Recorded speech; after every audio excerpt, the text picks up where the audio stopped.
Saya Bu. Baik, kakak ketua kelas silahkan pimpin dulu teman-temannya berdoa. Baik teman-teman, untuk memulainya kita menerapkan doa. Doa dimulai.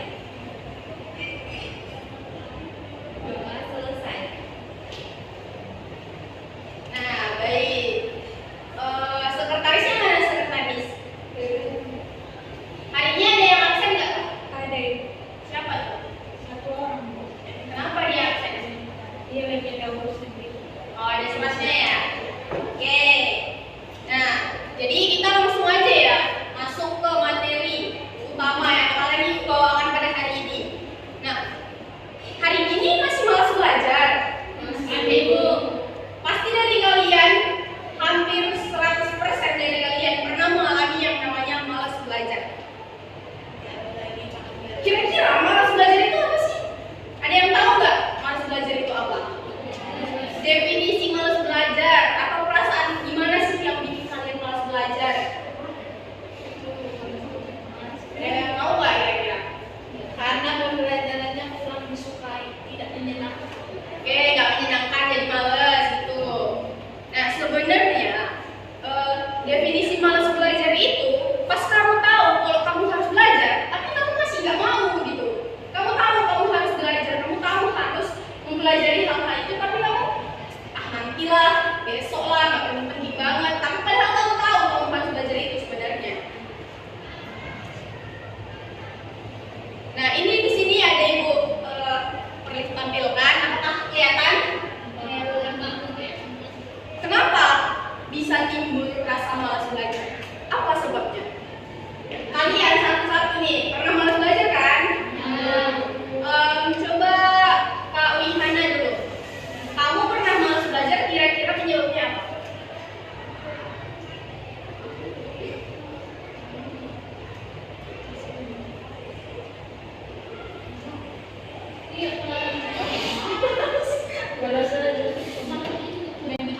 Mager kah?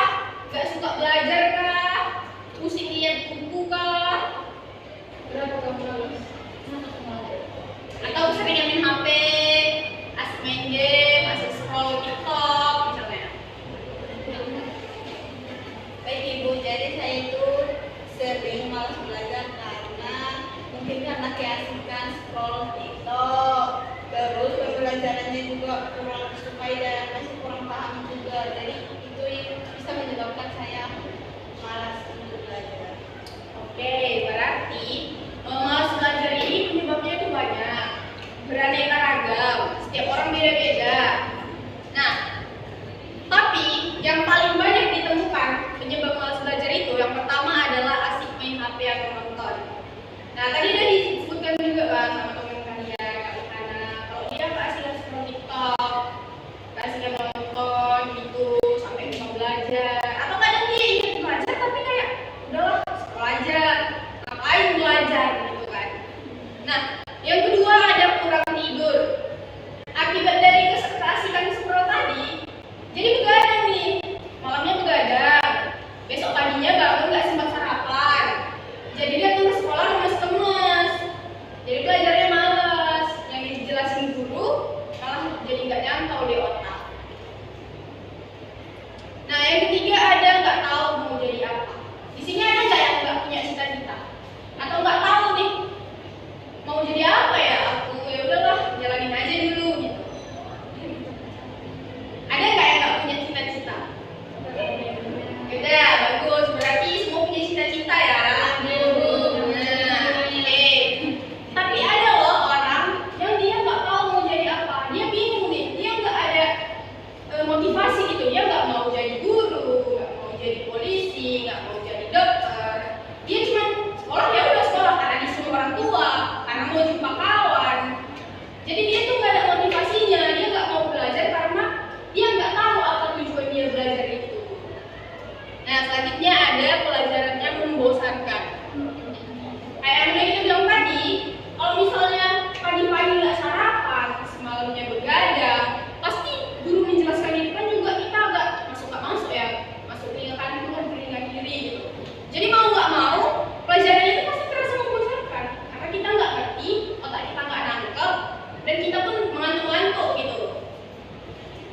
Nah, yang terakhir adalah lingkungan yang nggak kondusif. Misalnya kita belajar nih di sekolah, tapi atapnya bocor. Bisa nggak kira-kira kita fokus belajar? Misalnya kita lagi belajar, tapi adik kita nangis-nangis, jerit-jerit, tantrum. Bisa nggak fokus belajar? Enggak. Misalnya kita belajar, tapi tempatnya tuh bau, pengap. Bisa nggak fokus belajar? Nah, jadi itu dia penyebab yang banyak ditemukan yang menjadi alasan siswa tuh malas belajar. Nah, kira-kira kalau malas belajar ini dia bakalan kayak gimana? Nilainya menurun. Oke, nilai turun 1. Lagi. Oke, dimarahin orang tua, benar. Lagi? Menyesal. Nah, benar kayak kalian bilang tadi. Kalau misalnya kalian malas belajar, kalau misalnya siapa ya, Albert Einstein itu malas belajar, dia pun bakal jadi bodoh juga. Itu.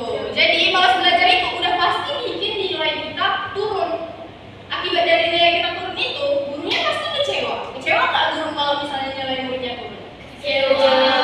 Benar. Nah, orang tua jadi sering ngomel. Misalnya belajar HP terus.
Tujuan itu kan bisa beraneka ragamnya. Misal orang tujuannya tuh mau jadi polisi bu, misalnya atau mau jadi dokter, mau ngobatin orang, atau ada ya jadi BK, atau ada aja yang belajar tuh yang penting aku pinter lah, yang penting nanti kerja dapat duit, mau jadi apapun yang penting aku pinter dan bisa menghasilkan gitu.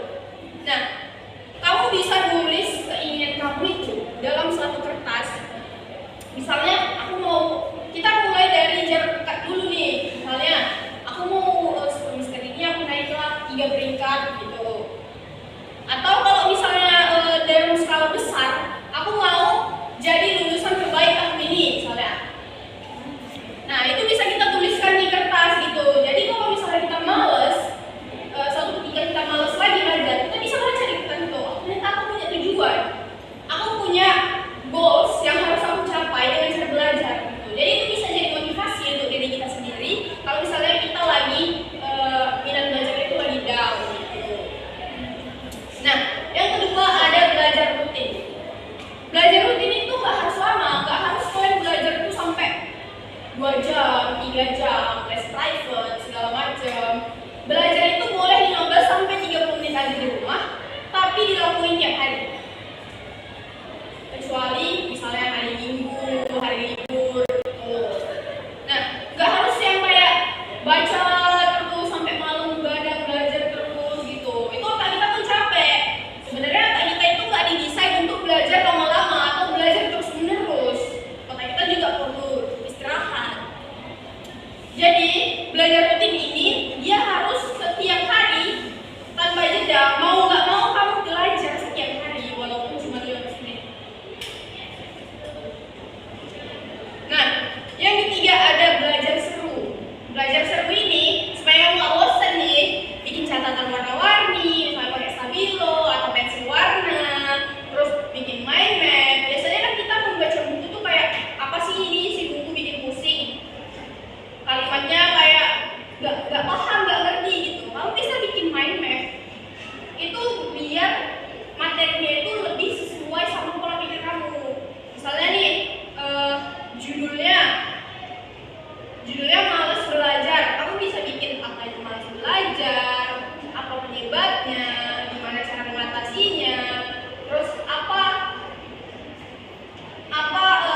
job goals akhirnya kalau kita mau pelajarin malas belajar gitu.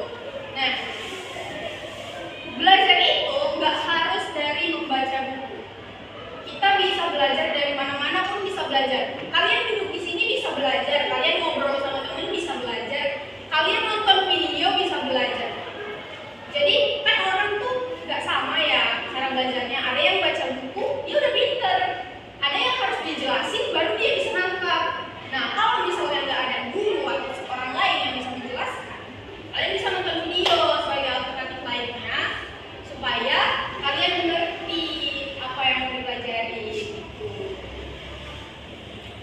Nah, yang terakhir ada belajar bareng. Kalau misalnya belajar sendiri itu bosan nggak sih? Kayak mau cepet-cepet udahan aja gitu. Atau misalnya ngerjain tugas nggak ngerti tapi nggak tahu mau nanya siapa. Jadi kita tuh butuh belajar bareng teman-teman, bareng guru, atau bareng orang tua gitu. Jadi kalau misalnya kita pusing, kita nggak pusing sendirian, pusingnya tuh rame-rame gitu, pasti lebih asik kan. Nah, yang keempat ada belajar nyaman. Kayak yang udah bilang tadi, kalau misalnya otak kita capek, otak kita pusing, kita nggak bakal nangkap sama pelajaran yang kita pelajarin ini. Kalau misalnya kita belajar emosi tenang, nggak ada HP, nggak ada segala macam, nggak ada bising-bising, nggak ada adik kita merengek-merengek, nggak ada mama kita ngomel-ngomel, nggak ada bapak kita banting-banting barang gitu misalnya. Jadi kita belajarnya tuh nyaman, pasti masuk ke otak apa yang kita pelajari gitu. Jadi kita harus pilih tempat yang nyaman untuk belajar. Kalau bisa jauhin handphone, biar nanti kan keklik gitu, baca apa nih, keklik tiba-tiba masuk Shopee, lupa belajar. Nah, yang kelima ada ingat orang tua sama cita-cita. Kayak yang pertama tadi, poin pertama kan kita bikin catatan tentang tujuan kita nih. Kalau misalnya kita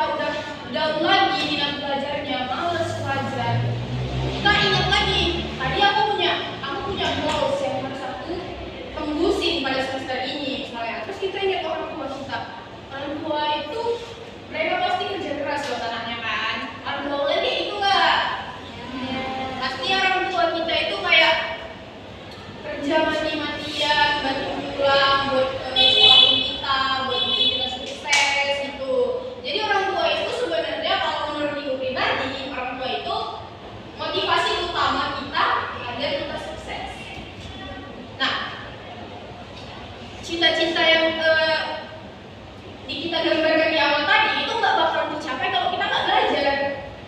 Mau apapun dia, mau dia sekalipun non akademik, tapi dia harus tetap terjadi proses belajar di dalamnya. Nah, terus satu lagi yang harus kalian ingat, orang tua itu butuh kita pas mereka tua. Gimana kalau misalnya kita malas belajar, ujung-ujungnya kita jadi orang miskin, misalnya jadi pengemis kah, atau pemulung kah? Kalau misalnya orang tua kita sakit, gimana tuh? Siapa yang mau bayar obat mereka? Siapa yang mau jagain mereka kalau misalnya kita juga harus kerja siang malam? Makanya kita butuh belajar supaya kita sukses, biar nanti pas orang tua kita udah tua, mereka tuh bisa hidup dengan nyaman dari kita. Nah, udah selesai nih materi yang Ibu bagikan sama kalian. Kira-kira dari materi kita tadi, ada nggak yang bikin kalian penasaran atau bertanya-tanya? Boleh silakan tanya. Atau misalnya kalian nggak setuju sama apa yang Ibu bilang tadi, boleh juga. Kira-kira ada nggak yang mau nanya?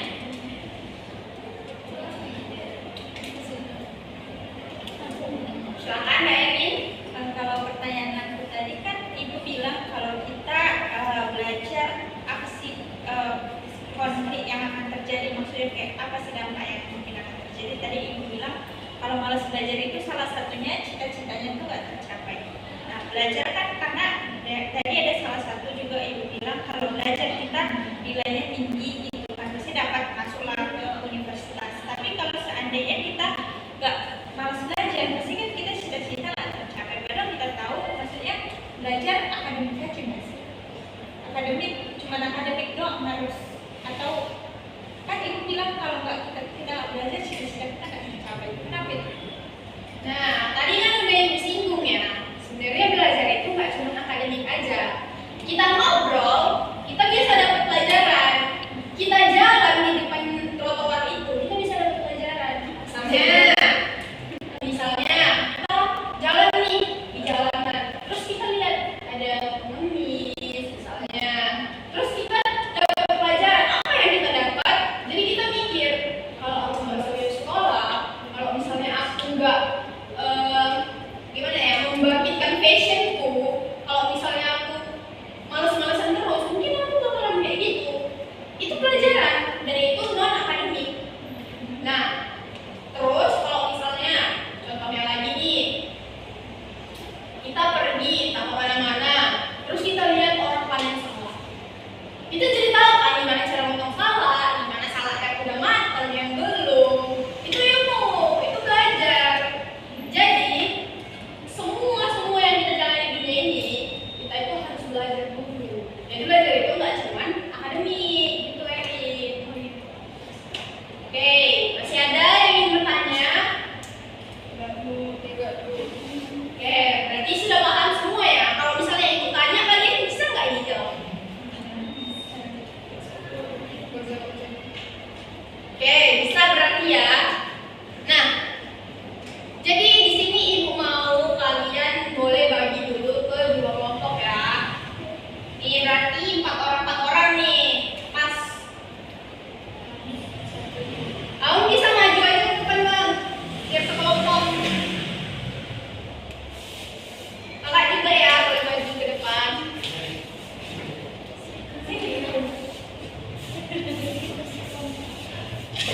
Berarti kita bagi kayak ini aja ya. Ini kelompok 1, ini kelompok 2, oke? Nah, di sini Ibu ada pertanyaan yang harus kalian diskusikan dan nanti bakalan kalian jawab salah satu perwakilan dari setiap kelompok. Baik Ibu. Nah, pertanyaan pertama, kalian nggak mau nyantet pertanyaannya? Oke, Ibu tanya aja ya. Pertanyaan pertama, bentar Bu.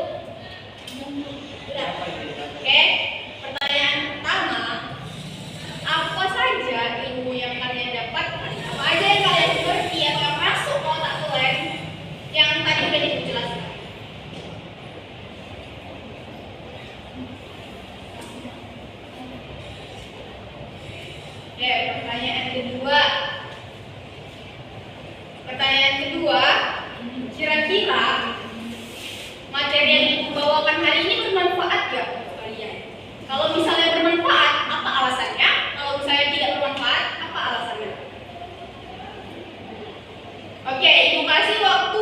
menit untuk mendiskusikan pertanyaan dari ibu tadi ya. Nanti setelah 5 menit, salah satu perwakilan harus membacakan atau mengatakan, menyebutkan sama ibu apa hasil diskusi.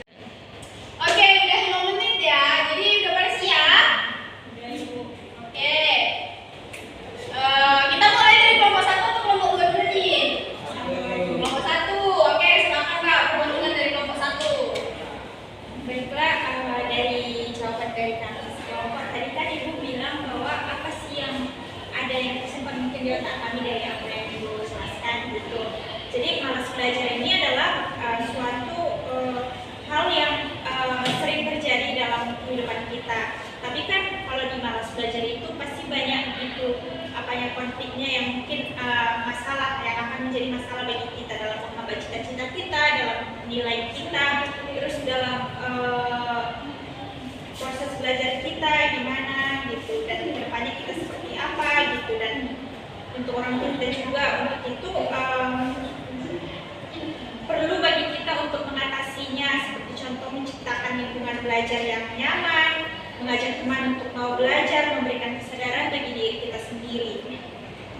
Dan menurut kelompok kami, materi yang dijelaskan tentang malas belajar itu bermanfaat bagi kami karena malas belajar itu perlu untuk kami hindari gitu, supaya kalau bisa dalam sehari-hari lah bisa kami untuk belajar 15 menit lah, minimal 15 menit belajar dalam hidup kami sehari-hari, karena nggak mungkin kan kalau setiap harinya kita habisin waktu kita untuk hal-hal yang berguna, semisal cuma scroll TikTok gitu. Untuk itu mau jadi apa kita 5 tahun ke depannya gitu. Untuk itu perlu kita ubah, dan itu sangat bermanfaat bagi kita dalam mengatasinya, dan manfaatnya itu banyak bagi kita.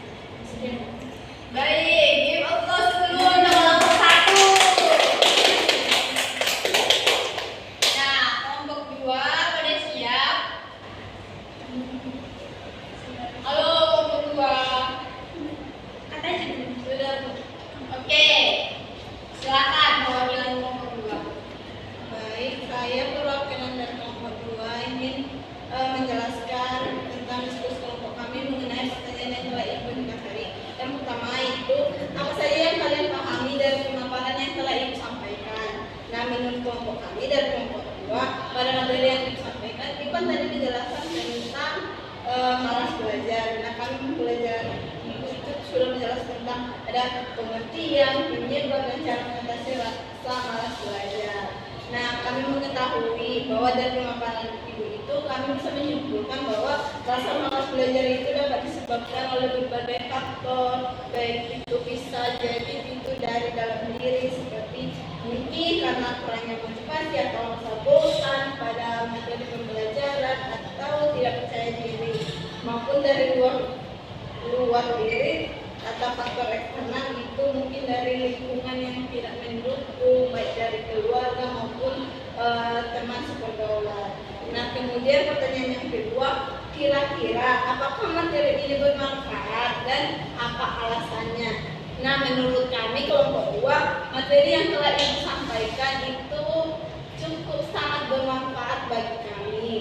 Nah, itu karena bisa membantu kami untuk menyadari penyebab kenapa sering malas belajar dan bagaimana cara untuk mengatasinya agar kita tidak lagi malas belajar. Nah, dengan